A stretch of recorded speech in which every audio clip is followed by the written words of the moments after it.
Gandang hapon guys. Muli, eto na naman kami. Isang hapon na napakaganda. Nasa isa kaming koen. Ang pangalan nito kung di ako nagkakamali Momo Multo Koen. Ito ang kasama ko. Yan, si Nats.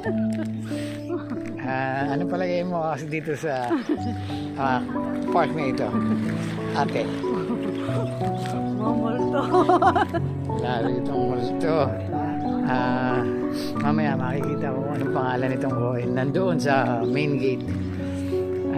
Sa pagkakataong ito, kami ay papunta roon sa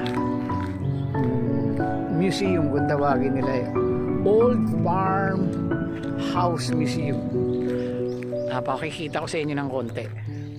Ayun, nakikita niyo yung bahay na yon. Isa siyang museum. Yan ang dinarayo rito. Kung ikaw ay pumunta rito at hindi mo napasok yan, malamang wala ka ng oras. Katulad namin. Ngunit diyan mo makikita kung ano ang mga sinaunang nakatira dito sa lugar na ito, na kung tawagin ay ano nga ba itong lugar? Multo. Ano? Ito ay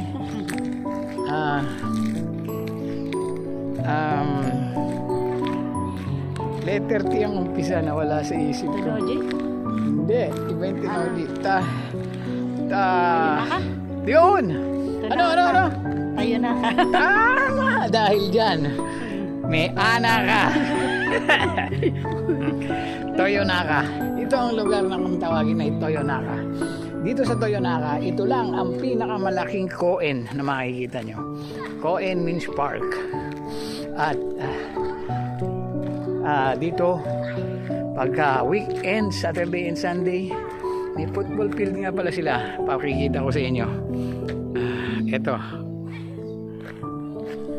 Mga bata na nagpa-practice, mga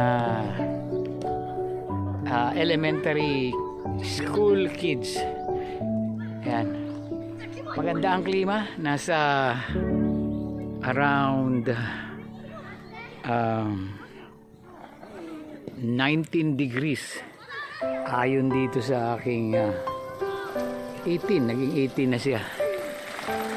As you can see, yan po ang lugar. Ito yung sinasabi ko sa inyo, Museum of Old Japanese Farmhouse. Yun yung kaninang aking itinokos sa video. Yan po siya. Lubhang malaki po ito.